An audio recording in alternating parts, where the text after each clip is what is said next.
it sort of goes back to this imposter syndrome. Feminism and how it's failed women. There's something very intoxicating about judging. Harvey Weinstein has a son. No one's ever like, what a good mom you are taking out your kids. Isaac takes the 2 kids out. Oh my God.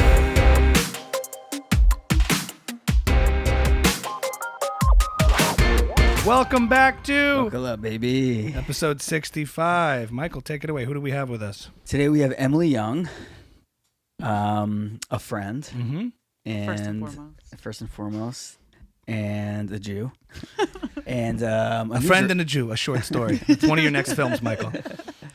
and a news reporter. Yes. For News12. News 12. Valley. So you're on from News 12 Hudson Valley. This is Emily Young. That's my dad's. Every time I send him my store, he's always like, in Scarsdale, Emily Young, News 12. In Dobbs Ferry, Emily Young, News 12. That's his favorite thing. But yeah. What's your big sign off? Give me the big sign off line for every story. And we're cutting live to Emily Young, who is here at the Buckle Up Studios in New Jersey. Emily, what do we have? Well, is it my tag in or my tag out? Both. Let's try the whole thing. Okay, so the tag out is always simple pimple. You either say where you are, or you just go or you just hit the sentence, you end it, and you go, Emily Young, News 12. Or you can do the where you are. Now, interestingly, when you see like movies or whatever, they're always like, we're live on the scene. And so when I first started doing that, I was like, all right, we are live here. And they would always be like, could you not say that we're live? Classic like, noob, a noob mistake. A newbie not mistake. Yeah, this is going to play 12 times. So We stop are pre-recording. saying- Oh, that's so interesting. Yeah. Do they teach you the cadence? Like, I'm Emily Young, News 12, or is it just implied that you come in with it? It's fun. That's such an interesting question because there is a cadence, right? And for so long, you wanted to talk in a news anchory voice. And you can tell a news anchor, when she's speaking, you know her voice, you know her intonations, the way that she's going to speak. Now, if you have a trainer or a talent coach or something like that, they're going to say, stay away from that. We want such, like what we're doing now, conversational, very, very, very just laid back. That's what really the goal is these days. Who's the best in the biz right now? For what? For There's best anchor, best live shots, best stories, my favorite reporter, Steve Hartman, CBS This Mornings. Typically he does Sunday mornings. It's On the Road with Steve Hartman.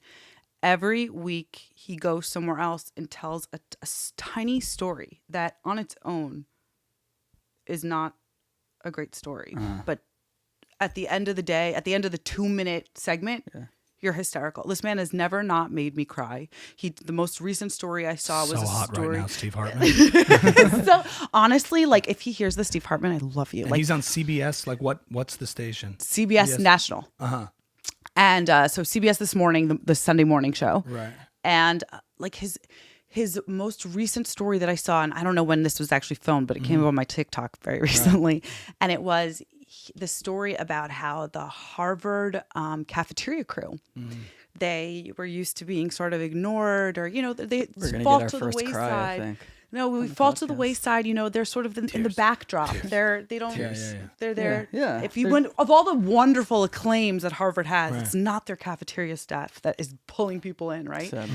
And it was this one day, they noticed that the student started saying, appeared and said, "Thank you for who you are. Thank you for what you're doing." He did this consistently, and it turned out that he was, I think, worked in a cafeteria at some point in his life, and he understood how something so little could have such a big effect. And it's the way that Steve draws out this humility and this emotion. And I'll never forget this one thing that one of the cafeteria staff said. He said, "You never know how invisible you are until you're seen." And they were seen, and it made them realize, and they were appreciated, and they were thanked, and it made them realize how a ghost they've been. And to be able to take a simple story about a man saying hello in the cafeteria and making it a national news segment that makes every viewer cry. I mean, you have to have a talent to be able to do that. And I think he could take any story and make it a human interest piece. And I think that is an amazing quality for a reporter. I wonder if behind the scenes it was just like someone said hi and she went hey and just he was like, I see something here. I know you like them sloppy. Just say it again, but this time you cry. So Let's run it again, please. I need it to mean more to you. And remember, It's like, I'm fine. Hey, Hartman, I'm doing fine. Remember, you're nobody. No one's ever cared about you. No one's ever seen you. These kids don't This think is going about to be you. national. Bertha, it's going to be national. Give me the waterworks, please. Hey, I'm Steve fucking Hartman. All right, you're gonna do this my way. Yeah, Michael likes to think everyone's secretly a monster, but that's very cool. So he's he's like, you're looking at him like, wow, if I could like, and he puts together almost his stories. He puts together these whole like segments for the news. Right. Well, it's a story, so Right. the story is its own segment. So it's Right, maybe as opposed like to, I'm thinking there's like, correct me if I'm wrong on how it's divided up into the different categories of news. There's people sort of on site, and there's people who put together full-length stories that have edited together pieces and that get featured within a news segment, like you just described. You're really very close. Yeah. You'll have really two types of stories. Right. The type of story where you'll throw to a reporter who is going to be either in the field or just going to be their voice, but they're the ones that put that story together. And then there are the stories that'll have a soundbite with them, and they're also stories, but they're going to be read by the anchor. So those are the two. And then you have the news, the meteorologist, and then maybe you have the sports guy. And so Right. those are the four different things that are going to be. Let me backpedal the question a little bit. So do you think, first of all, for two questions, the change in tone and intonation of how the news is delivered with that classic newspeak, Channel 5 News, back to you. Do you think that's changed because commentators have become so popular and they're speaking more the way we speak now, panels, podcasts? Is that influencing modern news today? And that's what people are like, please don't do that classic fake voice. We want authentic. We want real.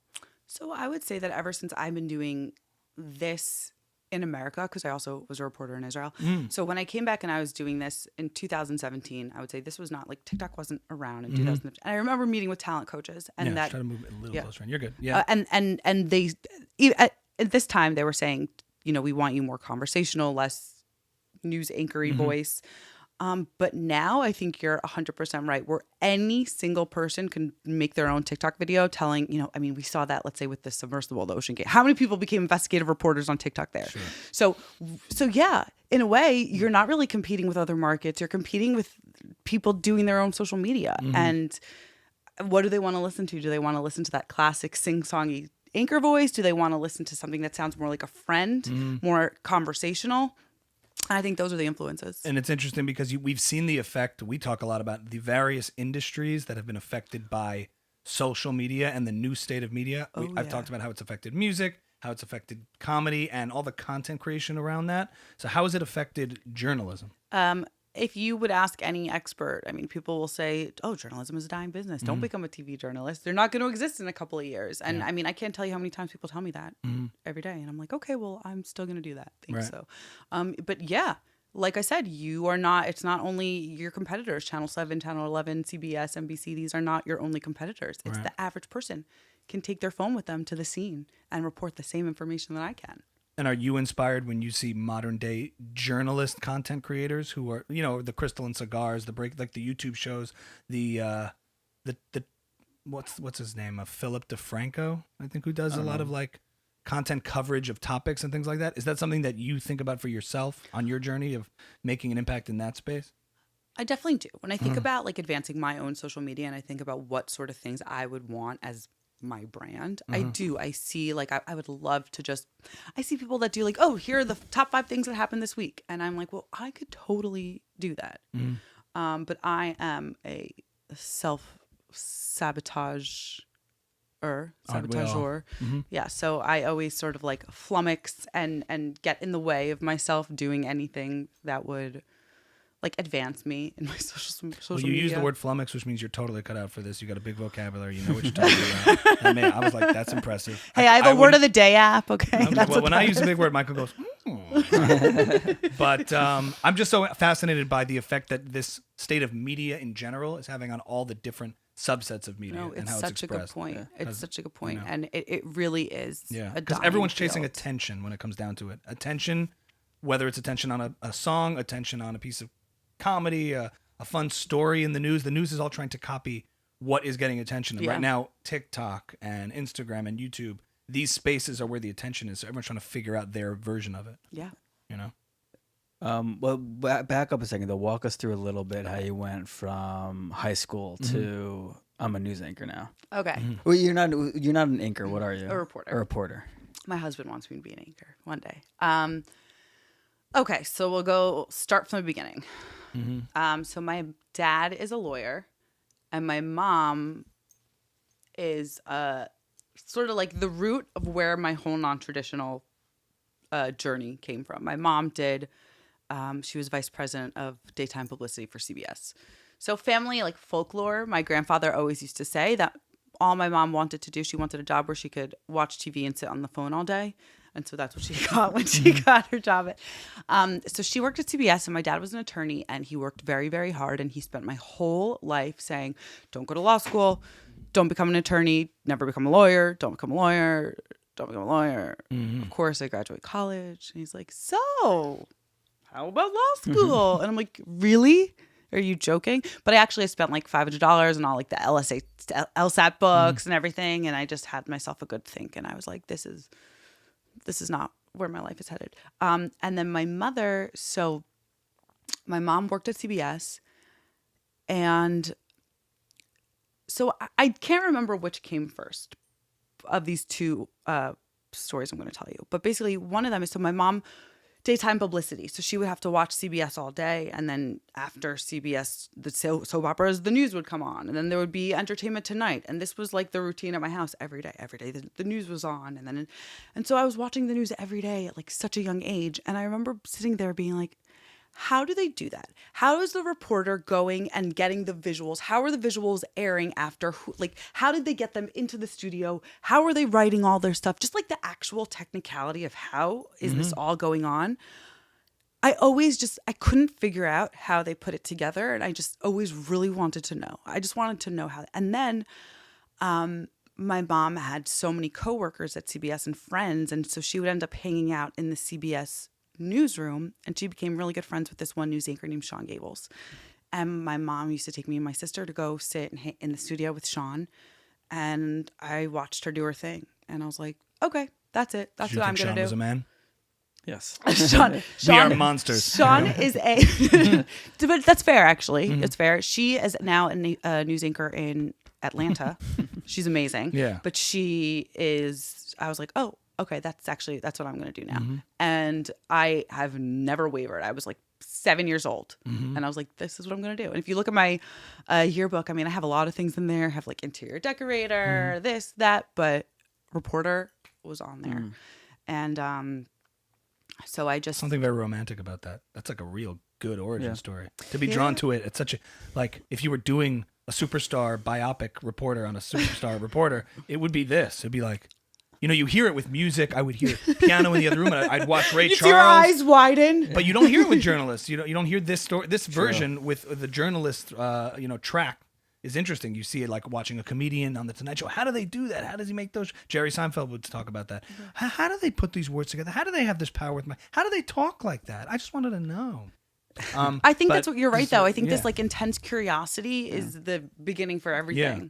It's a good indication in a kid of like what they're interested in, how something's done, not just the end product of it. Right, because I wasn't like concerned about how planes are flying. Right. You know, that was not, I'm like, oh, how are they doing that? You know, I was like, well, how's that newscast getting put on? So on that note, something that I've been thinking about lately is like I've also had the dream of being a writer since I was a young kid. Do you ever feel like now you're in your 30s and like do you ever feel like you're still chasing a dream maybe that was meant for 7-year-olds? Does that ever occur to you? And you're like, what does this work for Emily Young now? So Buzzkill. No, Whoa, but I mean that was I was really inspired, ready to hear the next chapter, but cut it off right there. No, it's interesting though, because part of it could be sad, like, oh, those aren't my dreams anymore. But part of it, I think, is just an evolution of a person and what's important to you. So if you asked me when I was younger, up until, when I moved back here, I would think, well, I want to be on the Today Show. It's network, national news where the whole country's seeing me. And I'm, and seeing my stories rather. That's what I want. And now it's very much evolved. That's not really the be all. I don't need to be Hoda Kotb. Right. I mean, it would still be great. Don't get me wrong, but that's not the dream anymore. The dream is maybe a little bit You know, at the same time, even though that was my dream, if you were to tell me, don't worry, you are going to be a reporter at News 12 and not, I think that I would be proud of myself. I think I'd be really happy to know that I made it happen. That isn't my dream anymore. Although I will say I do still have a dream to be like a Dateline reporter. So that is still national, but I guess it's maybe it's changed. Catch a Predator style kind of thing. Yeah. Like I was kidding, but cool. No, like I want to, if I couldn't have been now I think I should have been a homicide detective because that's really what Do you know why you're here? I have a text thread for you. So what were you thinking that first stab in? Like that's really, I want to interview murderers. I don't know if this is the right way to say it, to pin what you're saying right here, because take us to the point where you arrived at this place where you came to terms with the reality of what it's like to be a journalist versus the dream of wanting to become one. You're this child and it's nothing but potential. It's the lofty kind of thing. And then how did you take your first steps into it? And what was that process like of working your way through the channels of, actually saying, okay, I really want to do this. I know I really want to do this. There's a blessing to that clarity, it's crystallized. So you're tunnel vision, journalism. Okay, so how do you get there? Yeah. How do you get there? And then back to where you're at now. I want to get back to this point. Okay, but it's a good question because this field specifically is so unique in the journey and the path that most people take. And it requires a lot of courage because how it's going to go is you are going to study probably journalism, TV journalism, whatever it is. Hopefully you come out of school with something called a reel, which is just like a montage of you standing by stories. rivers and creeks and children. Yeah, exactly. Corpses. This is polluted. The pollution cleanup begins Monday. We'll see if they can accomplish their goal. You could do it. But and then what happens is you send this reel to every news outlet in every market in all states, every single state. And then wherever you get accepted is where you go for your first job in your first market. And your first market is going to be in the middle of nowhere. For me, it was a little bit different because I had come from Israel to New York. So that was different. I wasn't. So what is that? You went to college in Israel? No, so I went to college here. And then I went to grad school in Israel. Okay. And then I went into the army. Okay. But sorry, you went to grad school thinking that would help you become a reporter? Yes. Okay. I went to grad school. Where in at the IDC in Herzliya. It's now called Reichman University. It's like they have film, they have media studies. They all that did. Kind of stuff. Yeah. They did not have a master's in journalism, but okay, so there is a reporter whose name I'm blanking out now, and it's so embarrassing because he actually formed my whole life, but whatever. But I'm blanking out on his name, and I was either going to go and pursue a master's in journalism, or I wanted to be on the Today Show. But I also really wanted to be a Middle Eastern correspondent. Sorry, I'm changing my goal, but it changed from. This is informing a lot. So, Okay. So I went at some point from the Today Show to wanting to be the Middle Eastern correspondent, and so I figured, well, I could go to journalism school and I could learn how to ask the questions, or I could go study diplomacy and international relations to understand the conflict in a way to really ask interesting questions, right? To really understand. So I emailed this reporter, and you're so Israeli passing. Right? It's actually annoying because people in the beginning would come up to me and just start speaking, and I'd be like, "Isn't Israeli journalism just a bunch of people going?" סליחה, תקשיבו. באמת. But so I can't believe I'm blinking out on this man's name. It's gonna haunt me. Anyways, I emailed him and I was like, he's an amazing journalist. He was one of the first people to ever go through the Suez Canal. Is this really Middle East correspondent? No, American. American, okay. Or Canadian. And I emailed him and I was like, hey, which master's program should I go to? Either he responds, he doesn't. What does he think? Appealing to his expertise. It's good and he said, no, definitely do the Middle East. Definitely. And I think he actually he spent several years living in Israel at some point too. So, okay. So that's when I was like, all right, this is definitely, I am going to pursue a degree in international relations and diplomacy and conflict so that I can really understand conflicts to better tell these stories. Yeah. So that's where I went. And that obviously set off a whole different journey. And then I went into the army for a year. And then I sort of hemmed and hawed in a lot of different places until I found myself at a I-24, which is an international news station on the Namal in the port in Tel Aviv. And I was there for 2 years. And then I came back here. And now I'm pretty much at the same starting point as anyone who's graduated college. I have reporting a reel. in Hebrew or in English? When English. You were there? Oh, okay. English. International. Yeah. So I have a reel, and I just got to start sending it out to every market in the country. And I actually had an agent at the time, and I was like, please, I don't care I will go anywhere. I just don't want to go someplace cold. Like, that's it. I will go Kentucky, another state. I can't, whatever. I just don't want, and he's like, great, fuck you. And he sent me to Fargo. And that's where I was, in Fargo, North Dakota. Okay. Don't you know? Yeah. That's cool. Oh, yeah. Well, that's actually the Minnesota accent. Minnesota. I also did a brief Where's stint. Fargo? Fargo. North Dakota. North Dakota. It's a little different. It literally is the coldest place in the country. It was negative 40 degrees Fahrenheit. Very, very, like no, I mean. Diversity. It's very boring and lame, you're saying? It's like. No. Okay. Yes. Yeah. No, that's okay. No, it was. Homogenous and like one thing. But just so cold and so plain, so flat. Very flat, not a lot of high buildings. I think it would be culture shock for anyone coming from New York to go to North Dakota, but especially from Tel Aviv to North Dakota. I was not thriving. It was really hard. But this is the standard course for anyone that wants to be a reporter. But you're grinding your teeth on this is what you have to put yourself through. And you're at the desks here, or you're in the field doing news reporting? Okay. I was a weekend news anchor and a reporter. Cool. So I would report 3 days, and then I was a news good anchor. Opportunity. Great opportunity. $38,000 a year. Which I thought was a crazy amount of money. I was like, oh my God. Is your agent just trying to humble you? Was this intentional? Or this is just what you have to do? This is the bottom of the barrel. Is he a bad agent? My agent had absolutely no interest in my career. His primary interests were, he was getting a lot of tattoos in Hebrew, and he really wanted me to translate them for him. So I did a lot of transliteration for his tattoos. So your whole apparatus feels like it's at a certain stage right now. You got an agent who wants you to read his tattoos. Correct. You're in North Dakota. You're freezing your ass off. Yeah. Did you know at the time that this wasn't a great situation, or were you happy to have it? I did a very, very, very brief stint somewhere else, and I had not made any friends there. Like, no one liked me. No one was even interested in getting to know me. Nothing.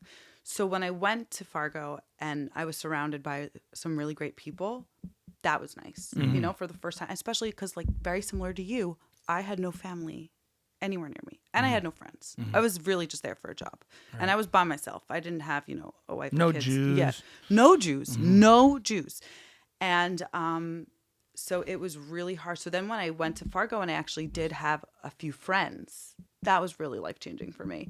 But I still, I knew that this wasn't the norm to be so unhappy where you were. And what's the general culture within journalism, especially those early stages? I would imagine it's, So not collaborative.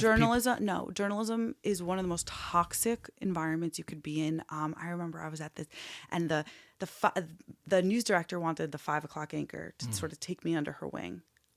And this woman was so mean to me, like I was trying to steal her job. Like, my goal in life is to be the 5 o'clock anchor in Fargo, North Dakota. I'm after your job. You don't stand a chance there, kid. Yeah, This literally. is my spot. Yeah. Okay? That's what it was with her blonde hair. And I'm like, Okay, listen, Jew. I'm like, seriously though, I was God. like, you are fine. Like, I'll never forget this. Like, so sometimes she would do the 5 o'clock show and I would anchor the 5:30 show. And the way that all the scripts and everything would go in are in a rundown on a computer program. And I would ask them for access to the rundown so I could rewrite things just in my voice. I'm not changing the content. I just want to change the wording. And she wouldn't even let me do it for the show that I was anchoring. It was really hard. So it's very cutthroat. People are after you. People are trying to fuck with you.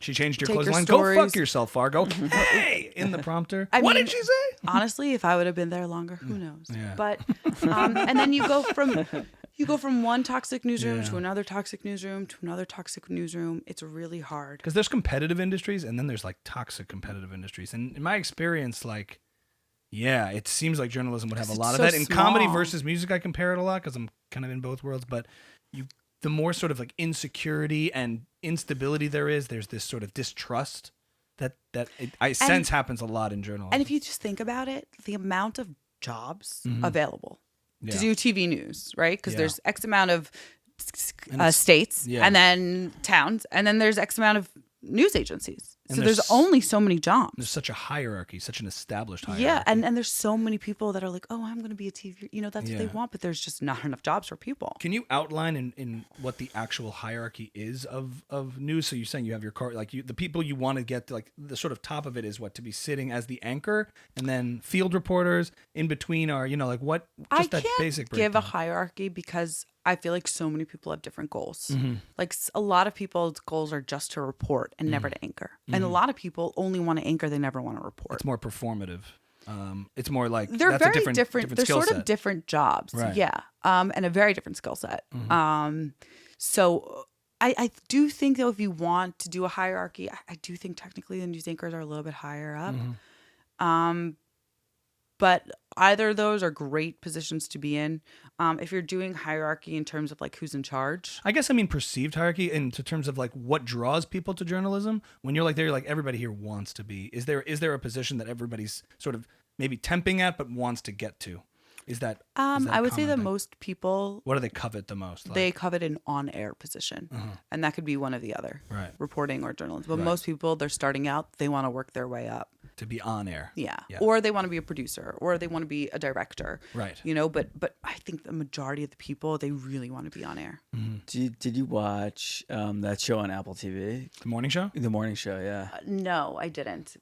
Because when I watched that, I was also like what are these people dreaming of? Like, what's the dream day in like TV news reporting? Like, not to be like dark, but is like 9/11 the dream? Like, you get to cover 9/11, or Clip like that.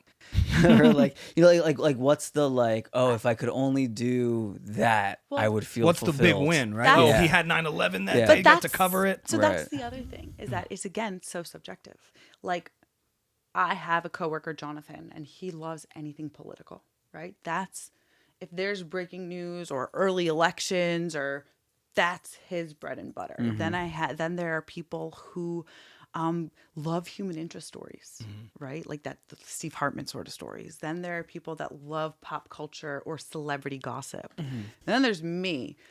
Genres. There's people who like different genres. I'm not kidding, murder. Like I love like breaking news is where I want to be. I want to be at the scene where the cops are all driving with their alarms and there's that is where I want to go, where everyone else is going. The scene of a crime. I mean, and it's funny because I was actually in therapy a couple weeks ago, and I was like telling her how when I was little, I always just was trying to convince my mom to like follow a police car with the signs and sirens going because I just want to see where you're going, what's going on. I want to be a part of it. And she The was like, Yenta gene. yeah, and she was like, yeah, not everyone. I assumed that this was just like everyone felt this way. That when there was a police with the sirens going by, everyone wanted to go and see what Right. was going on. Right. And it was like really only like a couple weeks ago that I realized it's not in everyone. That You not always everyone stop feels- in traffic when you're like, you got to see the accident. You're like, no, that's such a pet peeve of mine. Like, let's keep it moving, please, okay? But Then when it's your turn to pass, you gotta. You're going to take a quick look. Oh, look I'm at gonna that. look. I'm gonna look, but I'm gonna keep going. Yes. I'm gonna not even brake. I'm not gonna touch the brake. Okay. Keep it. Well, keep man, it that's moving. strange because I would think you'd be the one to stop. And Well, to be honest, I'm probably on the side reporting about this. Yeah, that's true. I do. and if you don't mind, we're probably going to clip you saying, I love murder.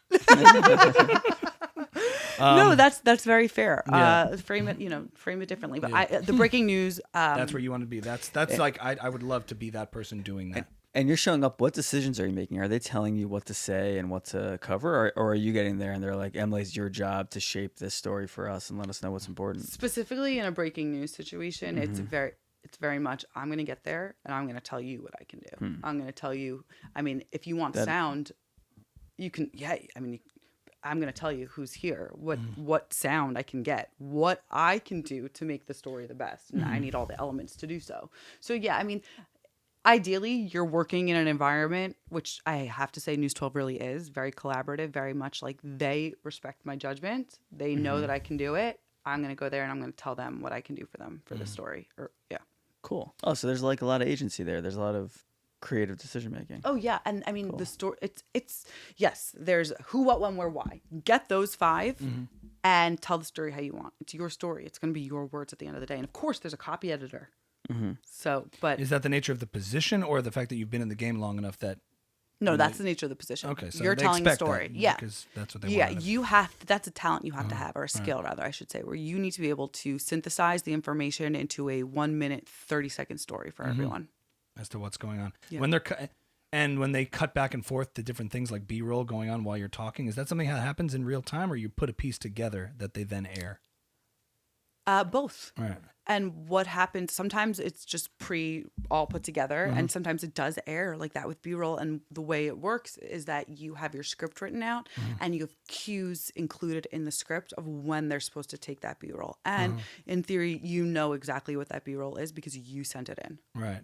But then there's also I'm not thinking of, like John Stossel when he puts his like those pieces together. John Stossel's a guy in like Fox Business, and he's been in the journalism game a long time. But anyway, like the idea of like does the reporter then work with the producer and editor to put it all together and then present, and then it gets approved? Like, is there a process of that? Like, let me see your story, goes through phases. Okay, give me a revision of this. We need to cut this down to minute and a half, minute 30 100%. second. So typically what will happen is I will write a first draft. I will send it to our copy editor, CCR producer. Yeah. And our copy editor is the head of the entire news desk. He's amazing. And so he will look it over, send it back to me with his revisions, and then I'll send it back with the revisions, CC the producer.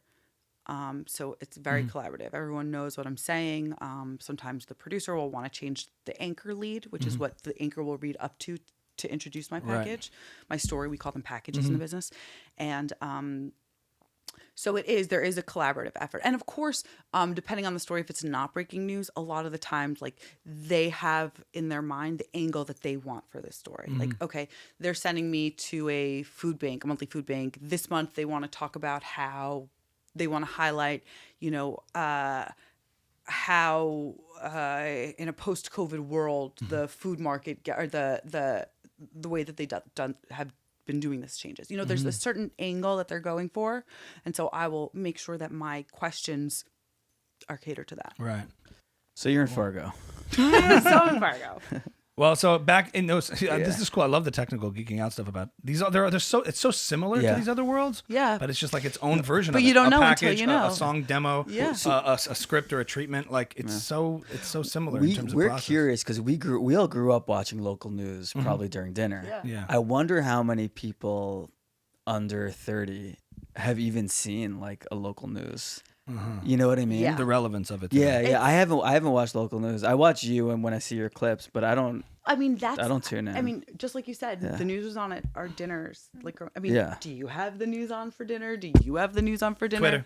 Twitter. That's what I'm saying. The way that we get our news right now is totally Right. But if Yolanda Vega. if Fargo is here and then you get out of that situation, which is not optimal, you're not thriving, but you kind of have to go through that sort of grinding your teeth on that unpleasantry. And then what are the steps after that get you to a better place? At ideally, least in the industry? your head, you have a goal, right? Yeah. Some people want to get back to their home market. Some people want to come to New York because New York is the number one market. This is the highest paid place to get. This is the best place to work. Maurice Dubois. Correct. Sam Champion. Yeah, exactly. Dancing with the Stars could be the next opportunity. Who knows? But I mean, there are the big five. Hannah I would Storm. say. Sorry. Right? So I would say keep going.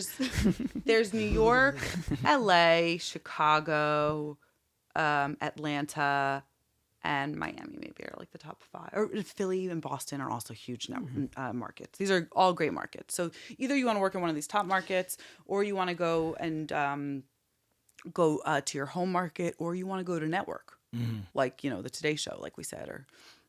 So ideally you go to your second market and you do the same thing, but in theory it should be a little bit better. Yeah, have a little more years on you, right? And then that's it until you keep applying, keep applying. With updated reels of more legitimate stuff. Everyone knows what like a student reel looks like, and everyone knows what a first go at it looks like. And if all goes according to plan, you're going to look back on your first reel and you're cringe Yeah. so hard. Of course. I look back at mine and I just... We're going to air it at the start of this episode. Ira Glass has a great, yes. like there's this little viral YouTube thing that's gone around with his speech in it. People have animated it. It's been this whole I've thing. seen But that. he says he listens back to, you know who Ira Glass is, right? The host of This American Life. Yeah. I didn't know he was that. I only know him from these clips, but he said something that was huge. So he's one of the most unique like radio / podcast personalities like ever. He's like he created his own sound and way of storytelling. He's like he's kind of like iconic. But he's saying like he listens back to his first thing and he was like so bad at it. And he talks about how like you have this dream, you know you can do this thing, and then you try it for the first time and then you realize like How hard whoa, it is. yeah, I'm not very good at this. And he said that's where like 90% of the people just stop. Well, It's the 10% who keep going and they realize like, oh, I can actually improve at this thing. well, but we were talking earlier and we were talking about how being a creative is so embarrassing and it is so vulnerable. So it's like that. It's like you are vulnerable. You're going to see it. Do you cringe? Okay. So do you use that as a wall and you just sort of go in the other direction or do you try and overcome that? Yeah, because you're creating and performing.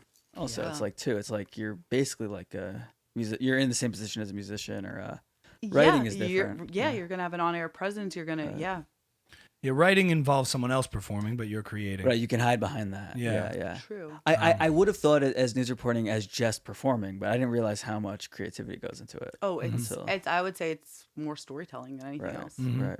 Yeah, there's another Ira Glass thing he talked about. I think it was geared at songwriters with music, where he has a way of sort of phrasing it that like sheds light on exactly what that feeling is of uncertainty. Like he can articulate it in such a way.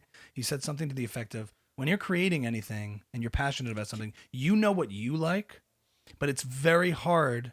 There's a period of time where you go through like you don't know if what you're creating is something you would like. Right. If it wasn't you creating it. So you're dealing with an objective sensibility and a subjective sensibility. And they're in battle with each other for a very long time it takes a very long time to get to a place where you can listen to something that you've made and like it as if you didn't make it. You know, you like it as if your own, the taste that you have for other people's music is applied to your own music and they match. That takes a long time to get to. Do you ever get there though? Because I sort of feel like no matter what, I I'm rule. always going to be judging my stuff. But I think you know that when you've put something together, you're like, no, this is good. You have authority now because you have the years.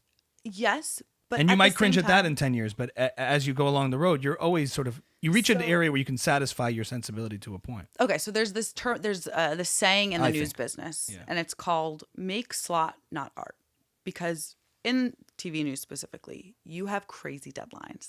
Like I'll have a story that I have an event at 12, and so they'll be like, okay, this is at 12. This is going to be in the 5 o'clock show and in the 8 o'clock show. So I know I have 5 hours until this is going to air. I'm going to have to put shit together and make it air. I completely just forgot where I was going with this. I know what you're saying, and I'll help you with it because you said make slot, right. not art. Yeah. So sometimes I know that I'll have all these a million ideas in my head, but I can't do it in the time to make it the story I want it to be. All I can do is have it air. And that's the most important thing. Because if you're a reporter, you're constantly missing slot. Right. There's the worst thing that you could do in the industry. Deadlines help against the battle in perfectionism. That's what the best part about deadlines are. It is. Yeah. But so there's so many times where I'll read a story, I'll listen to one of my stories 2 days later, and I'm like, if I just could have had 3 hours to take a break and come back to it, this story, I would have done this, this, and this. Because now, with the advance of time, I can come back and be like, okay, I would have done this, this, and this, and would have been 10 times better. And it sucks because I will never have that time because the deadlines are always abounding. They're always right behind you. Yeah. Well, doing art as a service, I think, is really helpful in getting you to that place. You said that you ever get to that place. If you spend a lot of time in the craft of doing artistic or creative endeavors as a service for something else, you end up removing yourself from the equation, and it makes it a lot easier to put something together to the best of your ability in that moment, in that time constraint, and say, okay, next, and move on to the next thing, as opposed to being tied up. You can't be a perfectionist. And you can't. And what that ends up doing is getting you to a place where you can judge things a little more objectively, even if you're the one creating them. Because you're like, this will make slot, this will hit its marks, this will do what it needs to do. Right. Whether it's making a song for a commercial, this does what it needs to do. Whether it's you get a brief for an assignment That's for a specific exactly thing, right. we need it to hit these points. We need it to be this kind of pace. We need it to be a minute and a half long. And when you build up that sensibility and remove yourself from it, your ego from it, you get very good at evaluating things, whether you've created or someone else has created. And I think that's how you build up a certain sense of keeping your ego and perfectionism in check. And you get to a point where you could judge your own work more objectively. I think you're 100% right. You know? I feel like, yeah, I know. Mm-hmm. Yeah. Well said. And so that's Ira Glass's influence on, when he said that to me, I was like, that's what it is. That's what's happening. It's like, do I suck? It's like you have taste and you have ability, and those are not matched for many years. Yeah, taste and ability. that's what I was trying to say, right? I think that's what it was. Yeah. I think he said, right, like you have good taste. You know you have something to say, but it's not in there at Right. first. Yeah. And right, you have to work towards getting that out. Jordan Peterson also said something about, like, in order to start at something. No. If you have to start at something, in order to get good at something, you have to start by not being very good at all. Like, that was his whole thing, and it's very painful so true, though. to do that, and that's why it's embarrassing. And all of a sudden, you get this judgment from everybody else, like, oh. But you have to start. Until they're saying, hey, you're on Channel 12 News. That's cool. And then everybody's perception changes of you the second you become validated. as a Especially in success. our community, also, I think, like, people are like, why are you doing something publicly that's not really great? Yeah. There's like, I'm sure everyone experiences that, but I think especially in our community, it's like doubly Dude, There's embarrassing. such There's- a Ugh. hyper Like, ugh, like, judgmentalness you're- to it. I yeah, think. yeah. You're putting yourself out. Like, why are you doing that? Right. Mm-hmm. Like, it's not perfect yet. You think it's projection? Yeah. I think Like, people they would wish they had the balls to do it, but it's hard for them to do that, so they'll judge. I Or think maybe that's what we tell ourselves. I think that there's something very intoxicating about judging. Yeah. And it provides you a moment to feel better than Power. someone else. Yeah, power. I think right. you're right, though. There is a little like subterfuge for being really sort of in awe or wishing you could do something like that. There's so many reasons to judge. They're all fabulous. No, Yeah, of course. I love it. but I mean, I agree. I think 100%. There's so much more judgment coming from this community, and like I felt when I was at novice, or I worked at a news channel, New Jersey News Network. No one knew what this was. It was like some bullshit channel, right? And I was posting my shit, and in retrospect, Your former I'm like, colleagues. yeah, and I'm like, this is awful. Like, what are we like? This is like not even a We know legit who to tag. We'll find newscast. their Instagram. They don't exist anymore. Nice. And you do. What? But I would, and Did you hear I'd that be, Emily's in Fargo or something? It's so random. It's so cold. There's no Jews. She's in Fargo. But I wonder. Is that a movie? But I wonder though if they saw my shit coming out of New Jersey News Network and they saw my hard work and they're like, how embarrassing. And now that I have the News 12 name behind me, am I now? They're like, oh, you're on legit? News 12. Did you hear? I know her. Yeah, She's on yeah, News 12. She's yeah. a friend of mine. That's on Channel 12, I think. That's what happens. Yeah. Well, people say with the podcast also, they're like, so what's the podcast? What is it? And I'm like, we don't know yet exactly. We're trying to figure it out. I'm like, oh, and they're like, so why would you do it if you don't know what it is? You're like, You have to start. And now, yeah. Here we Yeah, are, no, so 65 episodes later, and do we have- know what it is? We have a better idea, I think, than the beginning. well, Brian, Which is nothing. we interviewed Brian Koppelman a few weeks ago. He said something about imposter syndrome, which I thought was really nice. Because that's sort of the theme, is always like, how do you deal with him? I didn't really know what imposter syndrome was. I definitely would have it throughout things that I tried, but I didn't know it was a universal thing. The second somebody labeled it, I'm like, that's what that is. When somebody says something and you've been feeling it all these years and you're like, I didn't realize that was like a thing that is like, labeled and that's what everybody experiences. But he just said the way to combat it is doing the thing that you feel uncomfortable doing. The idea is pretty simple. It's like you're a chef if you're a chef. Like, don't say, am I a chef yet? Am I a comedian? Am I a musician? Am I a journalist? If you're going to the field and reporting and starting to do it, then you are doing it. If you're writing every day, you're a writer. If you're composing every day, you're a composer. If you're reporting every day and putting in the work to that, you are a reporter. By definition, the second you start taking action and not just dwelling in, I think imposter syndrome exists as something you think about and dwell on. The second you take action, you immediately defeat it because you're doing it. Success in an endeavor is a different question, but I thought that was a really nice, simple way of describing how to not think about, because he does so many different things, Brian Koppelman, and he comes from this world of, he's a screenwriter now and a showrunner, but he also was in music production and he dabbled in all these different things. So I asked him about how he's so fluidly is adaptive to different creative endeavors. And he explained, like, once you just start doing it, You just do it. you do it. There's also no Simple point answer. at which you like are doing it any more than a point before that. Like, you know, like at what point will you be a real reporter? Like, at what point will this be a real podcast? You know, like it just is when you decide it is. Yeah. On the flip side, the professional validation is what you Well, need, so he right? fo- If he you're fol- just thinking about it and even trying to do it, but no one's validating it, eventually you do need something. followed You that- need a movie to be greenlit. He followed that or- up with like anyone can call themselves a comedian. Like you're really a comedian once you pass at the cellar. Right. Like that's when you're actually a comedian. Yeah. But like if you're doing it, you There can are say professional you're- There are markers. milestones Yeah. where you know, like, okay, I've come this far, and so Yeah. now I'm X. So the pin, you've come this far, and now you have this revelation that maybe this dream that I had isn't what I want to do. You see what I did there? I'm bringing it way back. But Full circle. to get Full back to circle this, moment. like you're moving up the ranks. Did you change your perspective and your sort of orientation on what you wanted to do because it was revealed to you over time as to what this No. really was? Or So yeah, I was never the woman that was like, oh my God, like I want to get married, I'm going to have kids. And I wanted to have 3.5 kids, and I'm going to name them. And I always was like, no. 3.5, did you say? Yeah. Oh. I was like, no, I'm going to be like Hoda Kotb by the time I'm 26 and blah, blah, blah. And so I was always very career motivated and not very like, I didn't think I was going to get married like till I was late in life. Mm-hmm. And it was just not a priority for me. And then I met my husband and I was like, okay, I'm going to get married. We're going to do our thing. And then I still was more career motivated. And it wasn't until my son was born that my priorities just completely changed. And I realized like network will never be as important to me as like making Miles smile. Right? Or like, and if like 15-year-old me heard this, she would beat the shit out of me that I'm like sacrificing my But now Miles beats the shit. yeah, out of you. exactly. Yeah, exactly. Well, he's one, so Yeah. he's a psychopath, it's hard. But it's something about like, do I want to have a job where I travel to a different story around the country every day and I never see my kids? Like I literally cannot fathom that. So it changed your orientation. Yeah. Do you think part of it also when we had our first kid, also the sort of some of the whatever feeling I was looking for by achieving that dream, I felt like I already kind of had it by having the kid a little bit. I felt less driven towards like that achievement. Maybe Do you think that's maybe subconsciously I Yeah. did feel like there was some sort of achievement here. I think you're right.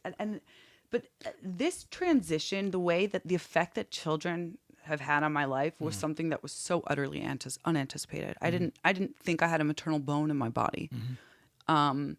So the fact that I feel so strongly and enough that it's changed sort of my focus. You went to from loving murder to creating life. Literally. Like a That 180. is so well said. It's a 180. Now, having said that, Yes. I still want to go work on Dateline. Mm-hmm. Like, really, I do. Protect the kids. Yeah, exactly. For their own safety more Yeah. than anything else. But I do think that that's maybe a more attainable goal. Mm-hmm. It could very well not be, but I do think it's more attainable than Hoda. To both of to what? What was that? Hoda Kotb. She's like always. She's like the gold star for me when it comes to like cool. because everyone Yeah. knows Hoda. I don't know. Me neither. Really, That's why I asked. I'm like Hoda. Okay, Hold up. You know? Do you watch Channel 4 ever? Do you know Savannah Guthrie? Yes. I know the name. Know the Oh, name. And They're Jenna called- Hager. Okay. She was a Bush, Jenna Bush. This Oh. is actually the worst part about this job is that people that are so entirely have no business being journalists with amazing jobs like Jenna the Bush. nepotism, you mean? Oh my God, I'm Yeah, sure that's in yeah. every industry though. Right. Yeah. But, like, yeah. Well, it depends on like how much you can get by on ability of like what you can do. So like I don't know, but yes, nepotism is. I mean, is it gets everywhere. you in the door. Right, for right? sure. Yeah. For sure. It depends on the talent threshold. Like how much talent and ability do you have to have? Because you can get in the door, but if you can't deliver on something, whatever that deliverable is, Right. if you're trying to sing on stage in front of millions of people, who doesn't really matter. You have to be able to do it. No, I think you're But, right. but it always helps, and there's always a certain amount of unfairness. There's nothing you can do about it. So, at the same time, nepotism could play in somebody's opposite favor, where it's like, people Don't they like have to your they have, family. They have to prove themselves double because like they don't trust why you got in here. Well, you know? that's what some of the Nepo-babies would say. Yeah. That it's much harder for them. Yeah, it's like I have to prove myself. I'm Julie Louis-Dreyfus' son. No one's gonna think I'm. Oh, you you know. poor thing. Yeah. Listen. If they want to have their own sense of creative achievement, like I can see why there's a unique challenge. I'm not saying it's harder. It's different. There's somebody right now in entertainment whose name everyone here knows. I forgot what it is, but he is Weinstein. What's his first name? Harvey. Harvey Weinstein has a son who does not go by Weinstein, But but of he's course. Harvey Weinstein's son, and we all he's an actor. We all know him. I forgot what his name That's is, but so interesting. someone ran into him party, and they like were talking, and after a little while, he was like, "Yeah, that's my dad." And That's rough. I mean, I have. The reason I said Julie like it was Louis-Dreyfus. really, really good up until like 3 Yeah. years ago, and then, Really helpful. Yeah. Well, that's a different kind of nepo. That's reverse nepotism. Yeah. But I saw Julie Louis-Dreyfus' son performing, and he has a totally different last name and everything. You would not know. Was he funny? Yeah, of course, he was talented and funny, but if he had that last name or association, people would be like, there would be this like suspicion of him a little bit. he's So- also a billionaire. Like she comes Yeah, from she like came from a really very wealthy family. extremely Yeah. wealthy He's like family. well, third two last names. generational. I get it. Oh, yeah, That's sure. industry right there. But at the end of the day, nepo and not aside, like the audience has to love you. So like, there's a certain amount of ability and hard work and grit that everybody has to put in. You see, the people who get through the door and have it maybe easier don't build up enough skill and sensibility and grind their teeth enough on their own that they're not cut out for, like major leagues in a certain way. So it's like it's an asset and a liability in certain respects. Yeah. To have to work hard and prove yourself can build a lot of human capital within yourself to be able to actually compete at a high level and sustain it. So, yeah. I was going to make a point about what you said about children because I agree that I think one of the things having kids does is you sort of reach a certain deeper level of fulfillment and like joy and happiness inside yourself that I would say puts career in its place a little bit. Yeah. You're sort of like, this was this dream, this lofty goal. Like if I climb this mountain, wow, that'll be the top of the world for me. But then kids doesn't replace that, but it sort of says, no. This is the top of the world. Or in a way, what you've done is so deeply fulfilling to you and profound. You're here and you're here already. So then you're looking down at your career a little bit like, all right, I'll get to it, but it's not going to knock me off of this mountain. Like sort of like there's a joy that your kids can provide for you. And we both have two very young children. So both of our homes are very, very hectic, me and Michael. But there will be a moment amongst all the chaos where there's not poop on the floor. Yeah. And I have a 3-year-old. And when they smile, or like my son just started walking, or he's walking to me and laughing his head off and clapping for himself as he walks, that has given me the sense of joy that no career accomplishment could ever give me. Mm-hmm.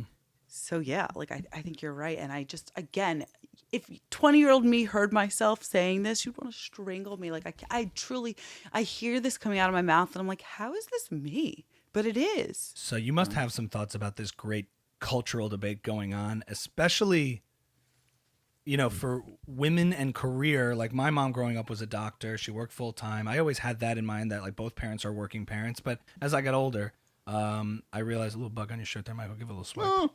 There you go. I can't ignore that. It's going up to Michael's face. I think it almost bit me. That was quite a sign. But the big debate, you have like the conservative media thing, which is more about like traditional values, kind of preaching this idea that feminism has lied to women over the years by telling them to focus only on career and forget about family. And then the problem is that for women, it's not fair because they only have a certain amount of time when they can actually have a family and create a family in their 20s and 30s. Men have the luxury of time that women don't have. Al Pacino just had a kid. Yeah, it's 70 something. 79, I think. I think 82. Really? Baby came out and went, hooah! That was on you. What is Oh my that thing? God. Ugh, Michael, I know you don't like bugs. What is that? He's like obviously a fan of yours. Yeah, this one? He's Oh my here for a God. live. Get in here. A little squashy so you're not bugged out by No, it's okay. Don't get that. Don't get that. Anyway. I no longer do that. The too. point is, do you have I don't want to put you in a controversial position, but speaking about these issues as a man, it's a little bit like, okay, I can say what I want about how I feel like feminism has, failed women in that big cultural debate. But, I do think that it changes you when you become a parent and you see these like the effect that it has, and how you were saying the 15-year-old you, the ambitious younger you, would have said, "What are you doing?" But now that I guess we're fortunate enough that the universe put you in this position to become married and have children. It's like you can't explain it to a younger version of yourself. So what do you think about that conversation? I guess if I go back to my younger self, I was like, well, of course I can have it all. I can work and have a family. You shouldn't want to kill it, Michael. I know you're like eyeing it. It's getting closer. Coming back for me. Oh, shit. Hold on, Michael. Shit. 1 second. We will. Shit. Spider. Hold on. 1, 2, 3. Boom. Poisonous spider. Poisonous. You're not a good murderer. Get it out. Ami gives life and he takes life. Ami giveth and Ami taketh. Hold on. That was the most wild insane. thing that's ever happened. Holy We're cow. live. No. Oh my god. Yo, that spider was like crawling and oh Because my you're on ayahuasca, god. Michael. That wasn't even there. None of what happened. Back to your thoughts on feminism and how it's failed women. So feminism now has failed women, and it is a farce that you can have it all. Right. It doesn't exist. You cannot have it all. Right. There will always, always, always be decisions that you have to make, things you have to sacrifices to be made from a woman that a man can't even fathom. Mm-hmm. And it is what it is. Feminism. To be a working mom means you have 2 full-time jobs. Did you hear that line from that show on FX with Jesse Eisenberg? I forgot what it's called now. You know what I'm talking about? Oh yeah. Saving Something with the the last name. Silverman. It's like Saving Silverman or something. That's an old movie. Somebody's lost. Silberman. Finding. No, Silberman's is getting married. Good deed. Yeah. Okay. What did you say? What was the line? It sounds like children's books. Claire Danes. It's really interesting. It's like a story about the the wealthy in New York, but not the super wealthy. So they're kind of caught in the middle, where like they're struggling to keep their kids in private school in like very decently sized apartments. But like there's still like a certain struggle with that. Right, he's a doctor and whatever. So she has a job and she's hanging out with these women who are full-time stay-at-home moms, and they're all talking about how being a mom is the hardest job in the world, and she like nods silently, and then she comes over in narration and says, these women think being a mom is the hardest job in the world. The hardest job in the world is being a mom and having a full-time job. It's 100% true, because it's like your mind just never, you never have a break. Mm-hmm. You never have a break. And one of the jobs does not pay you at all. And it's just, I was talking the other day, like I just feel like I have not had a vacation since my kids were born. I'm sure, dad, it's hard to be a dad too, but I was going to say that. What about, no one ever says it's hard being a. I have to tell it's hard you, being a full-time dad and working full-time. Nobody says that. I'm just throwing it out there. I'm no men's rights activist. I'm not one of these dudes. But I'm a full-time dad and a working dad too. And I always wanted to be the dad. What do you mean? No, dad. What do you mean? It's different. Being a full-time dad is different than being a full-time mom. There's a different. I'm not a full-time dad. But there's but if we're comparing apples and apples, full-time mom and full-time dad, no one talks about a dad who works and takes care of his kids. But by the way, I agree. That's what I'm saying. I agree with you like 95%, but I think there's a 5% of like there's a pressure on a mom and an expectation that a dad doesn't have. The guilt, the society doesn't put guilt on the dad for not being present in the same way they do on moms. I heard a mom describe once as like, because she was working full time, and they're like how do you do it all? And she's like my goal is just to be a really good dad. Yeah. Is that what the mom said? Yeah. That's what I like said. and you can tell there's a difference between like if a dad just does what the basics of what he's supposed to do, he's an amazing father. Listen, right? Yes. Otherwise, I'm completely with you. I would don't say think this: we get enough the credit. standard is double. It's a double standard, but I think what's more? One cuts out the other. The dad doesn't get credit where it's deserved, and doesn't get doesn't get guilt where it's undeserved. But he sort of does. Think about it this way: when a father watches his kids, what do they call it? Babysitting. How are you babysitting? Aren't you just parenting? Right. Isn't that your child? When you go out with your kids, I don't think anyone says I'm babysitting. Oh, I've heard that. Watching the kids. When you go out with your kids, let's say it's just you and the 4 kids.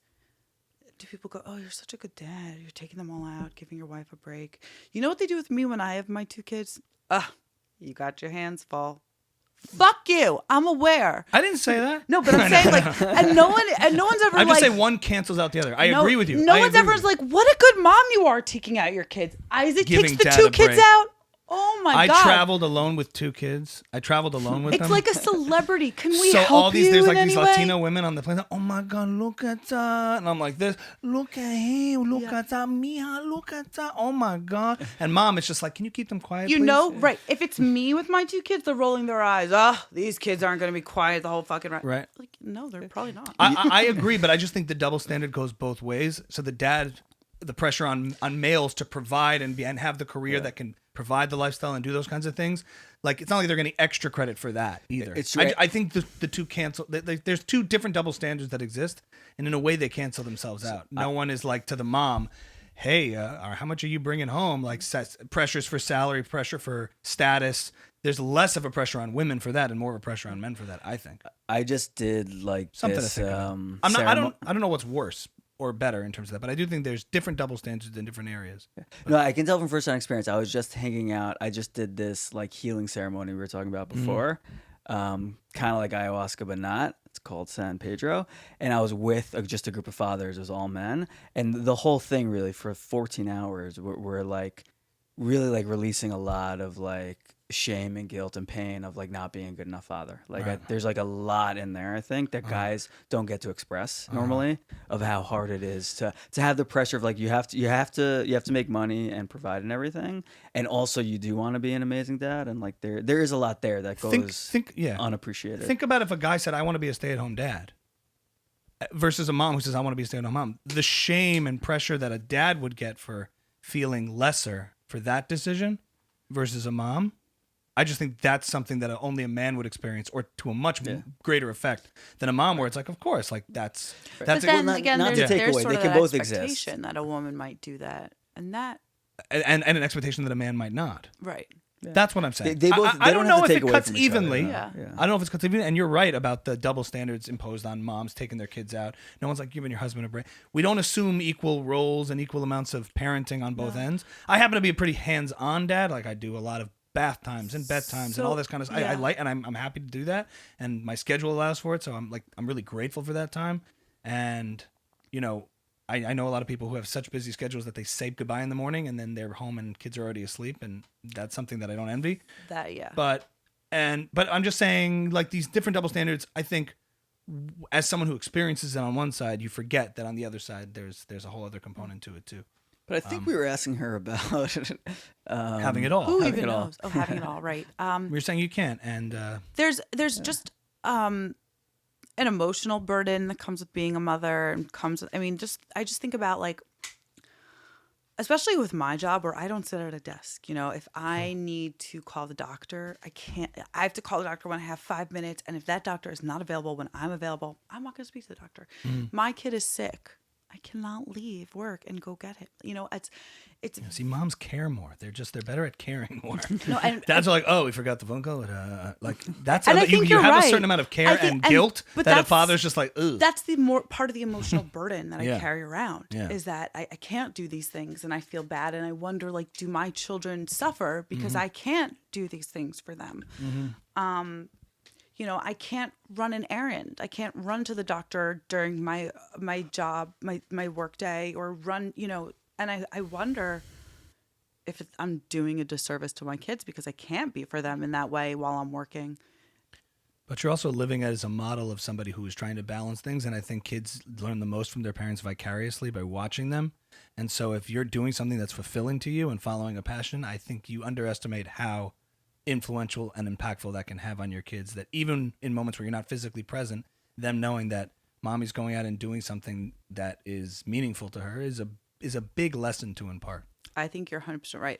But when you're on TikTok and there's a million videos on how to rear your toddler and the sensory bins and the sensory boxes, and I'm not doing any of that, and I just feel like such a piece of shit.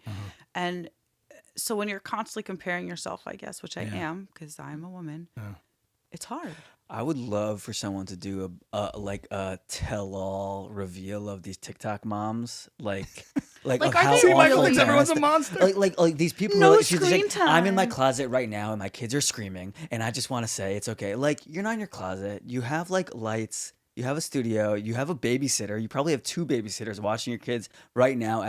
You probably went in the mirror before and like messed Mommy up your vlog hair TikTok. and messed up your makeup so you could look like you're like. And then these moms are watching it and are like, oh, you're a doctor and a psychiatrist and an influencer, and you have 4 kids, and you're the perfect And mom. you do it all. Yeah, And your house is right. aesthetically pleasing. Right, and you know exactly what to say all the time. I mean, Yeah, these women should be in jail. honestly, they should get their social media taken away for life. Block them, not 'Cause not Trump, right? It's the women that are the problem. Women No. against women is the problem. That's what we're doing here right now, Michael. I don't know. Yeah, but that's this false sense that these moms are out there doing it better than you or other parents in general. Or it's just like, just the level of, if I have a rough day, yeah, with a story, Yeah.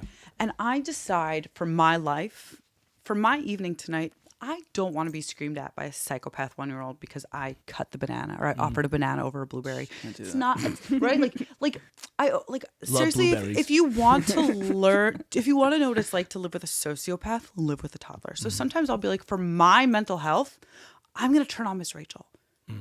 And so I'll turn on Miss Rachel so I could feel okay. And is then that I'm the show like, for the kids? yeah. Yeah, that's And I'll be like, fine. but then they'll be like, well, no screen time or this. I'm just like, well, what about like putting gas in my tank I for think- me as a parent? Doesn't that count for something? Well, I think a lot of people talk about you having to sacrifice as a parent, but I take a very selfish approach to parenting. I think you have to really be in a good place and take care of yourself first. Like put the mask on the plane. Yeah, Before exactly. you put it on your kids. 'Cause Exactly. if you lose If oxygen, I'm drained, I can't. you yeah. will be the worst parent. Right. You will be short-tempered. You'll take things out on your kids that they don't deserve. So make sure you're in a good place. And if that means putting on a little screen time for your kids so that you can decompress properly in the kitchen, catch up with your husband, whatever it may be, then you come back feeling a little more centered and Right. settled. That's a version of yourself you want your kids to have. I Versus agree. the other one where you're like, well, I'm not doing screen time, so I'm living up to some crazy, ridiculous TikTok standard. The psychologist who told me screen time is going to damage my kids. No, you know what's going to damage my kids? A toxic, resentful mom. Correct. Much worse than a Blippi or Miss Rachel. Which I Correct. haven't checked out. Is it But good? not worse than Okay. Cocomelon.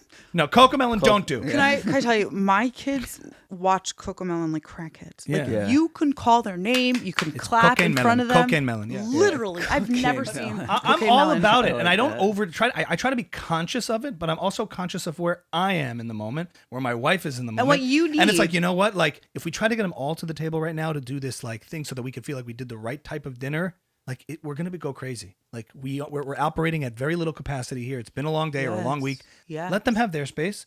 They need space from you. You need space from them. And then everyone's in a better place. The times I feel the worst is also when I have other priorities that are going on, whether I have to be at something, and then I take out that urgency on them. So I Yeah. rush a bedtime or rush a this or that and say, come on, guys. And it's like, Then afterwards, you on feel another so night, poor. it's a different standard. Another night when I don't have anything, I wouldn't be there. When I try to catch myself doing that. And they can tell like the nights you need to leave right after they go to sleep. Yeah. They can know. tell it's Yeah. and those nights they don't go to sleep because they feel that I want to get out of here feeling. Yeah. I also have no issue apologizing to my kids if I messed up.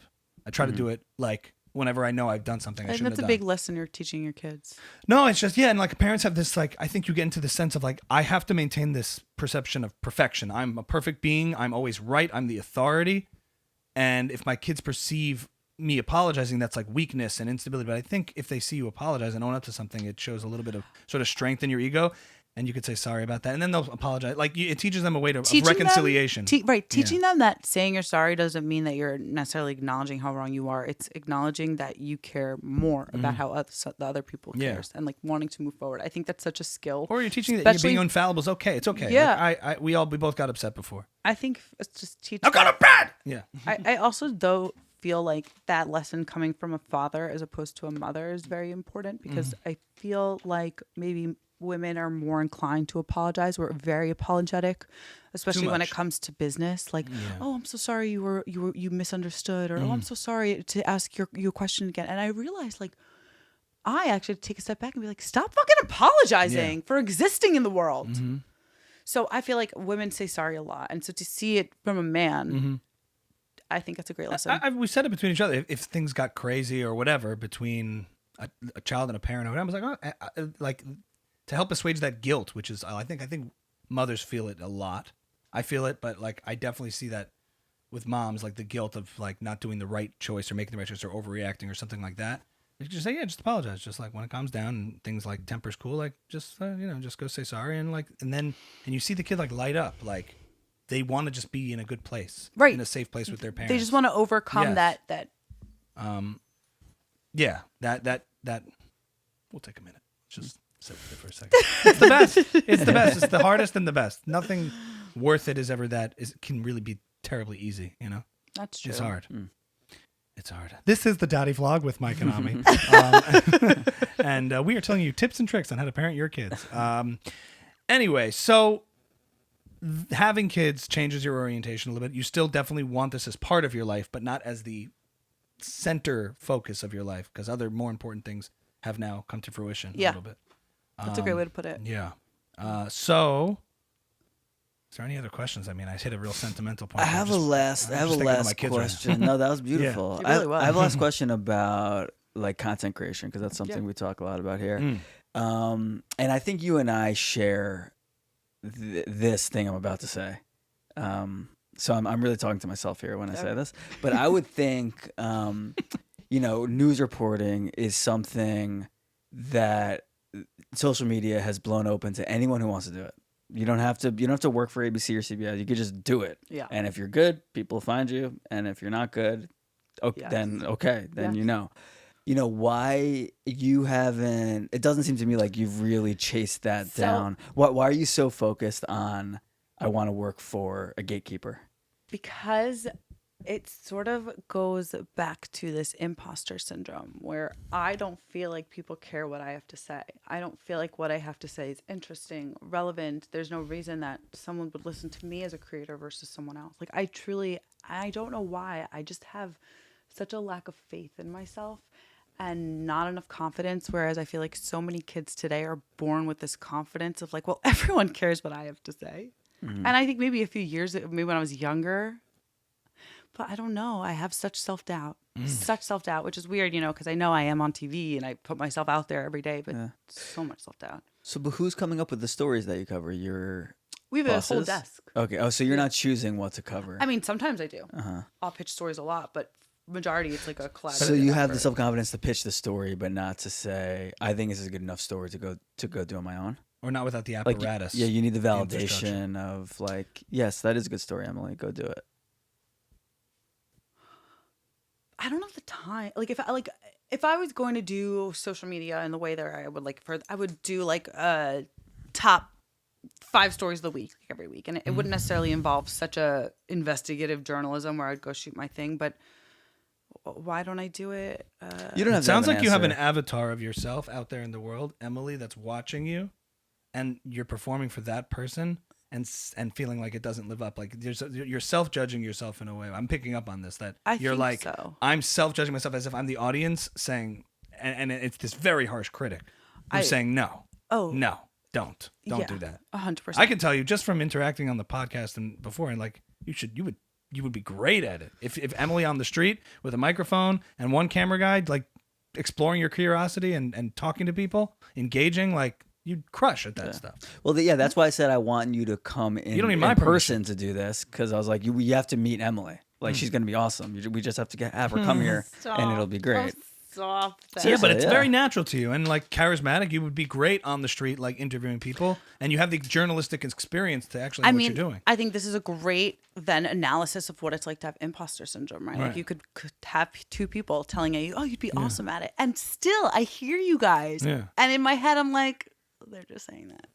I don't know what it is, why I hate myself so much. Well, you'd have to prove it to you. You have to just prove it to yourself, I guess. Yeah. If that's something you'd want. I do, because especially in this industry. To empower yourself to like have your own. To have that following, like, and like you said, to go back, like, why do I want to work for, but let's say, I mean, the opportunities when you already have a following and when you could come to a job with 20,000 people that are watching your stories every day, I mean, that automatically makes you a much better candidate. So yes, I do. And my mother, all she wants me to do is put myself out there every day. She wants to make a podcast with me. She wants to do this. She wants to do that. And I do want to do a podcast with her. So that's why I was really interested in seeing how you guys do everything. But I don't know. I get in my own way. Have you seen that guy? He goes out onto the street, forget his name and his handle, but he wears like an oversized suit. Yeah, all gas, no brakes. Is that his name? What's his name? Oh, his name. He like broke the legacy media industry by going out with a big suit, like almost tongue in cheek. He went to like, he looks like he's Antifa in like a 90s rallies suit. and BLM protests and like the most hostile situations and like just put a mic up to people and let them speak. What's his name? It's called All Gas No Brakes. All Gas No Brakes is like what he goes by. I don't know his actual name. And people and his views are through the roof, way more than the CNN reporter next to him, trying to like give their spin on it, give their take on it. He was just going and putting a mic in front of people's face. His talent was finding interesting places to go. He Right. would go to like these like kind of like parties on the beach in like Louisiana that like if you're there it's like the biggest thing in the world, but if you don't live there you've never heard of it. And it's just wild and crazy people, and he just lets them talk, and like they're drunk, and like people shit on him also because I think it's like if you go ask drunk people to talk, it's always going to be funny. But I don't shit on him. I'm just using it as an example of the hustle. Like what he did was showed up, and like he showed up to make the content. Yeah, the truth is I don't know when you have to show up for yourself. Yes, and I don't. And I also don't know when I would.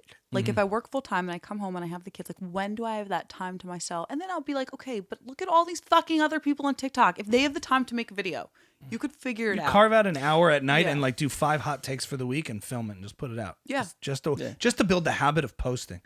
This isn't meant to be, like, an intervention to get you to be a content creator. Did you guys hire my mom? My mom hired you guys. But I'm just saying there are ways to find your, like, least amount of resistance to get something from here to here, and just whatever you can do first, because you can have this big thing of, I want to go out onto the street and cover this, or go to this and go to this and do it independently. But at the end of the day, like if it's a matter of just building up a little bit of a consistency and a flow, like whatever gets you to do that, like a 5-minute workout is better than no workout. And even if you want to work out 45 an hour a day, I mean, you're so inspirational. The way it works also is like it's designed to make you feel good. So like you'll put something out there and you'll get good feedback. You'll get views and likes and comments, and you'll feel really good about it, and you'll want to do it again. That's great point. And you will, because I think you're good on camera, and people will want to. And then you'll refresh for more likes, and then you'll refresh for more. Then it becomes for more likes. I feel like and comments. But I feel like I'll put out something on Instagram, right? Mm-hmm. Yeah. And my engagement is so poor, and You got to get on TikTok. Yeah. And that's not it either. I mean, it's like showing up at the gym one time. I guess I don't know. How often do you post? I mean, I had a habit there, not enough, but I felt like everyone just likes to watch my shit, but not like engage with it. It just takes time. I think it's more about like I thought of this recently. It's like Andy Dufresne and Shawshank. I know this is a big argument between me and my husband. I've never seen this. All right. Well, I don't want to ruin it for you. You've never watched TBS? Can I ruin it for you? It's always on. You can. Right. It's the commercials and like the racial issues. It just makes me seem like I'm gonna cry a lot. It sounds sad. Well, it's an amazing movie, but there's a line. Geology is the study of pressure and time. Is that a Morgan Freeman? Yeah. That sounded like and him. he has to escape from prison. Can I tell you what happens? Please, by all means. I'm never seeing this film. The way he gets out of it's such a shame to ruin. Yeah, it hasn't been ruined yet for you. You don't know really what happens? Watch it. I just know Geology he goes is the to prison. study. He goes to prison. You should really watch it. How he gets out though is pretty wild. So I don't want to tell you. Yeah, don't. That's your assignment first. Before posting, you watch Shawshank and do a reaction video. No, Andy, no. The point is, incrementally with time, and I use this analogy all the time now when I talk to people about it, who, I've built up a little bit of a following, and people are like, how? Like, what do you do? And I'm like, well, post every day for a year, and you won't have any questions for me. Like 5 days a week, a certain consistency or regimen. Is that what you do? Every day. Like a Instagram post or a what? Yeah, like let's say at minimum a 30-second to 1 minute video on all platforms. Not each the same video on every single platform. So once a day, try to at least get something out, as if I'm like my own media machine here, and this is my channel, and this is where I broadcast from. So my channel's got to broadcast daily entertainment. That's how I look at it. But imagine somebody saying, well, I went to the gym for like a week and like nothing happened, so I stopped going. You'd be like, well, yeah, because you went for a week. You just blew my fucking mind. You went for a week and I didn't see results. Go for 6 months. And then you're like, I don't know if I see results. Well, then you see a picture of yourself. You're like, oh, wait a minute. look what happened here. I had no idea like my back and shoulders look like that. You look, because it's been so incremental and so gradual. But other people, then you see someone who hasn't seen you in 6 months, they're like, wow, you're like amazing. looking. You're like, oh, I guess something's working. And it's hard to see it from the macro. It's hard to see it. But it's fitness. And even like if you everything. don't blow up, you'll feel a lot more confident in like, oh, I know what I'm good at here, and I know there's certain thing that people do like, and I'm a lot more confident putting something out there that might not be. I think the you're thing right. yet. At the end of the day, it You might know? just end up growing my confidence, which might just be everything. Yeah, but like, okay, so like, or like, I got twice as many likes. So it was only 200 likes, but it was still twice as many as the other one. Like, I know when I have a good story, it is a good story, even if they tell me it's not. I know that it is. Yeah. And somebody's like, oh, like it got 20,000 views. You're like, yeah, 20,000. I mean, there's virals. 20,000 is all of Coachella. That's what somebody was. I saw this video. It's like 20,000 is Coachella. Like that many people saw you. So it's like you could put it 300 people. It's nothing. Well, 300 people is like a whole theater. Like a wedding. Yeah, whatever. Yeah, like a wedding. So consistency and time, and that's how Gary Vee has a phrase. It's not quantity over quality. Quantity leads to quality. Like the more you do it, the more at bats you have. The more opportunity, and things get better and better with time, and that's how it works. When I'm responding, are you hearing my answers and you're like sort of feeling the same way? Yeah, well, what I hear also are sort of this, when people give me a hard time about it, I'm like, well, there's this reason and that reason, and if only this and only that. But the reasons and that you put in front for yourself for stumbling blocks. I think they're all legit, but they're also there's really nothing stopping you from, or me from, There's nothing from stopping putting us. from putting it out there. I like yeah, I mean there's a certain like, That's why he hates like talking to me about you're this. talent, like you're obviously talented, but like I mean from like what I've learned also like throughout with Ami, like doing like the podcast, like there's a certain amount of work that really successful people do that I don't think I do enough of. Like work, like that extra 3-4 hours at the end of the day to do this TikTok thing is Right, to like, edit it's the like difference video. between like Emily, who's really, really talented, and Emily, who's like on the Today Show. No, Like, of course you're talented, but like there's that You're part right. of it that It's I'm also committing not. to yourself for that, and it's a Yeah. hard thing to do, especially when you haven't started yet. I feel like once you start, that Well, wait till we takes away tag and so post much this thing. episode. You'll be on your way. Oh my God. All the anchors watch us. I have a few actually, because I cover and I've done impressions of a few of them. And Really? I've Like done some who? impression of, Hoda something. I'm just kidding. I'm trying. They love like the news segments love impressions. do Hoda, watch Hoda, Okay.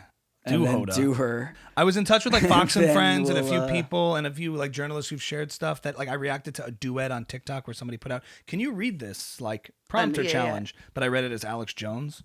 So I went completely off script. It was like, coming to you live with this thing. And then I just went off script and started like saying, it's all about the frogs. And she like liked it. I think I forgot her name, but it was a local newscaster. Okay. And a few of the news things because they love doing impressions of like, I was in touch with like, I do these Prince Harry impressions. You So, do? I do, yeah. That's very hurtful, but I understand that. That's This really good. couch is the color of my hair, and you're sitting on it, which is very insulting. It's a very dangerous time for me and my family, but anyway. Who else do you do? I don't know what he sounds like. Prince Harry? Is that it? You know that I really only know what he sounds like because he did the audio version for his own book. Todger, my wee-wee fell off. Yeah, and It smelled like my mother. there's this one That's what he said in the book. creator. Swear yeah, to no, God. no, this is what he says. I wasn't tasteless. There's this one content creator that I'll explain it takes later. that takes experts of what he says and sort of acts them out as Who says that? Meghan. There's this content Oh, creator, I've seen her. Meghan, the Duchess of Yes, Sus. yes. I think Everyone her tags name. her in my videos. She's so funny, Yeah. and first of all, it makes you realize like this couple delusional. They are living in a whole. They just got their Spotify deal ended, and it's not getting renewed. Well, no, and and- their Netflix deal is also like. But you know that not then the doing CEO well. of Spotify, I think it was, he came out and called them grifters. Oh, wow. And now Tim Dillon's been saying that from the yeah, beginning. and how they latch onto people and they just like take and want to borrow and They're- use your stuff. They want to use your beach house and they want to use your private plane to get to your well, beach I'm going house. after him hard. There's a chapter in the book where he talks about how his dick got frostbite, so he put cream this on it, and the cream cream on smelled like his mother. It was the cream My that they to- used to use. This cream on his like the frostbite cream is like my toja was cold after coming back from Alaska. Toja is what the British call dick. I don't know. It's a phrase for penis. And he's like, I put it on my toja. The cream reminded me of my mother. It was such a bizarre audiobook read. It was so weird. And some of the things that is written in there, you're like, did Meghan write this? Because they're so just like... People think I really hate them. I don't care. No, you can just do the voice. Yeah, and all these, like, there's so much hate. Like, the judgment. Like, people hate... They are so Harkle, divisive. F them. Harkle and Meghan, the Brits hate them. This is divisive stuff. They don't have too many pro people who like them. Tyler Perry. Okay, I don't know. The thing I think... Yeah, Tyler Perry loaned them his $1 million mansion. Doesn't mean he likes them. I'm saying I don't see too many them. defenses of like what they're trying, their current campaign. Yeah. A lot of people are laughing at it. I think one of the reasons is you can complain about the pressures of like the royal family and wanting to leave, but like the second you try to get on the woke oppressed train, like we're oppressed like all of you, everyone's like, no. What about the fact that they were trying to get away from the media, so they moved to where are they, Calabasas? South Park had that whole thing. I mean, we want privacy. We want privacy. It was great. Tim Dillon's joke is like, we hate racism, so we're moving to America. Anyway, yeah, I'll send you my Instagram after you can see all the other bits. Gary V, Jordan Peterson. Oh my God, so much to look at. No, but what we should do is you should do a Hoda thing. Yeah. Get her following, and then we'll post the Emily clips. I will. Do you want to do a reel? Do you want to do like I a will real say thing? the power. I always say this to Michael. I send him anytime somebody I like tag or somebody we're like trying to get attention of a bigger name, like reacts to something, whether it's a comment or a like, share. I send it to Michael. I'm like, look at this. It's like the power of social media. A lot of people hate on it. A lot of people say how distracting and toxic it is. It is a great connector. In the 90s and early 2000s, if you wanted to reach a A-list celebrity or a Brad Pitt or a George Clooney or whoever it was, if you wanted to reach anybody, like you couldn't. They were impossible, out of reach, could never see them except on the big screen. Now, if you DM them. If you DM or make a video doing an impersonation of Brad Pitt and it's perfect and you tag him, there's a high likelihood, high chance he'll see it and laugh. I mean, that's humongous. That's a game changer. You know what this is a little irrelevant, but it reminded me, like my biggest follower, Anthony Scaramucci. Hey, and the Mooch. The Mooch followed me. Yeah. And when I was, and this was like, like maybe a couple months after, he first was really. What you doing? You're doing really great work. You're doing a lot of That's stuff. so I don't really like, do. I don't really do them, but you're doing stuff. I made it. The Mooch. That's so hot right now. Hartman or Mooch though? If you can get Hartman for a follow. Oh my God, Hartman. But Mooch is a good second. I never worked on a Mooch impression, but what you do, you're doing great work. It's like kind of like this smooth Italian. Now you swing. I'm not Jewish, but I'm Jewish. I'm Jewish. You are. So you got Mooch, but anyway, I think your time will come. Yeah, you put yourself out there, you'll get a good reaction with time. This is like sort of irrelevant, like a weird thing that I wanted to tell you was that. Okay, so you know how everyone was obsessed with the submersible Ocean Gate? I was obsessed with it. This was one of the things I was like, I should make a video. But then I went on TikTok. There were 4 million videos. They were all better than I would have made, but whatever. Okay. So when they announced that they had found everyone and they figured it out because they dropped, it turns out that we have microphones on the sea floor to detect enemy submarines. Nuclear. We dropped 2 nukes there. That was the moment when I was like, what the fuck am I doing with my life? We have people creating like exploratory submarines, and then we have people creating the sonar technology to drop microphones on the ocean fucking floor. And I'm sitting on my bed watching TikTok videos. Like, what is wrong with, like, do something.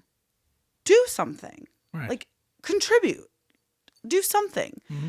And I know, like, I just had this, like, epiphany. Like, people are working really hard to accomplish a lot for our society. Yeah, I could try then you become a billionaire, you go in a submersible and die. So what's the point? I would never go on a submersible. Like... That was a great thread. No, take me there. It's true. But I will. One person was not on the submersible. I don't know if you noticed. Women. Not one. Thank God. Yeah. Good night.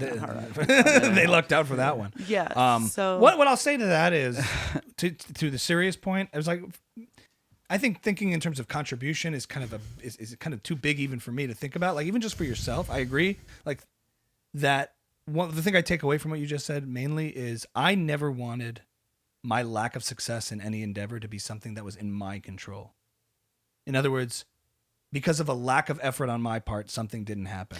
And I'm the exact opposite. You know, I'm so scared of failure that I'm not going to try because of the risk. To me, but that's all you can do. My failure, Right. that I'm Right. Like failing. I feel like you're the exact opposite. I am, maybe me, probably, Michael. but maybe that's the mindset. It's like, it has to be on me. If you take full accountability for it, the second you don't put in the work, you're making excuses upon excuses that it's all this other stuff, all these other externalities. It is. And These are all excuses. They all exist, but as long as I'm doing everything I can think of and exerting myself to the fullest amount, then that's all I can do. And then I don't judge myself anymore past that. It's like, look, like I posted if there's more I can do, great. I didn't want to sit there saying like, I have all these like funny ideas and I don't know, nobody greenlit me to do it and nobody gave me a special and nobody did this and this and this. It's like, no, I'm showing up for myself and putting it out there, which took a sort of revelation of realizing what social media can do by having a video or two that like popped off. But I started doing it by doing it like consistently and then eventually got to that place. That's a long story. But the idea is that I never wanted anything to be something that I fell short on for my own efforts. As long as I was doing everything I could do, then whatever happens with some network or some deal or some this and that is all removed. I'm like, I did everything I was supposed to do. That's an incredible attitude to have, especially in a creative field. So once I had that attitude, I'm like, I'm not disappointed. At least I didn't let myself down by not doing what I thought I could possibly do work-wise to put into it, you know? It's also like everything you can do gets more and more limited as life goes on also. And like you have 2 kids and like more responsibilities. Then also on the flip side, it's never going to be easier for you than it is now. Like when your kids are older, it'll probably be harder and not easier than it is now. Right, you'll never be younger than you are in this moment. So like today I told someone once, I'm like, if you're like driven by fear, then think about this. Like today is the easiest it's ever going to be for you. It's so true. So and I'll hear you guys and I'll be like, yeah, they're so true. And then but I still like, at least you have a wealth of ideas. I'm like, I don't even know what the fuck I would do. You have to start and be uncomfortable. I started doing a bunch of stuff that I was like uncomfortable with, but I had to try and, you know. Do you feel like it was that uncomfortable stuff that automatically like propelled you into stuff that you felt more comfortable doing? The process itself, because I didn't know how to make videos and film and stuff like that. So I just tried to find ways to do it. I put up a GoPro when I first started because I'm like, I have no idea how to use a camera, but GoPros look cool. I was like, everybody, when you watch a GoPro, that fisheye look, like that kind of looks cool. So I like had a GoPro that once we took with the band on the road to like vlog and film ourselves to try it. And because I had no idea how to frame and do any of these things, and I still not really skilled at it, I'm like, let me just do that. And let me just do this. Whatever I think, what's the most I could try to do here that's worth posting? You were doing music. You weren't even doing comedy. Right. And that led to comedy. Right. If you hadn't started with this like thing that was not the thing, you wouldn't have gotten to the thing. Yeah, I was posting music stuff because I was competent performing musically and doing that, but not with video and editing, and that I had to painfully train myself how to do through the long, painful process of doing it. I do not understand how to make a TikTok video like that. I think that's what's overwhelming to me. It's like I just don't like physically know. Exposure therapy. I know. The more you do it, and then you're like, now I do, and only by doing it painfully, badly, less badly, proficiently, expertly. You know, it's just the time of doing it. Maybe I go home today and make my very first TikTok video. If we accomplish that, Emily. then that's what we did. That's what we do here on Buckle Up. Hell yeah. Baby. Sign us off. Inspiring creators of the next generation. Say Baby. from Buckle Up Studio, this is Emily Young. Oh, can we do a quick sign off on to end this episode, Emily? How would we end this? And wait. Tell me what to do. Are we? What's the setup? I'm rewriting that. Okay. Well, first of all, do you want me to be in Englewood? Do you want me to be in the studio, live from the Buckle Up? Live from the Buckle Up People studio. are gonna show up to the studio. Live from the Buckle Up studio. Okay. That's as specific as we can get. Otherwise, a summation of what we covered here and a sign off. Would love to hear it. It starts now. Okay, so like, let's say I'll pretend I was just finishing up interviewing you. Okay. Emily Young, we're gonna go to you. So, and thank you so much, Ami, for that insight. And we're reporting here from the Buckle Up Studios. Emily Young, News12.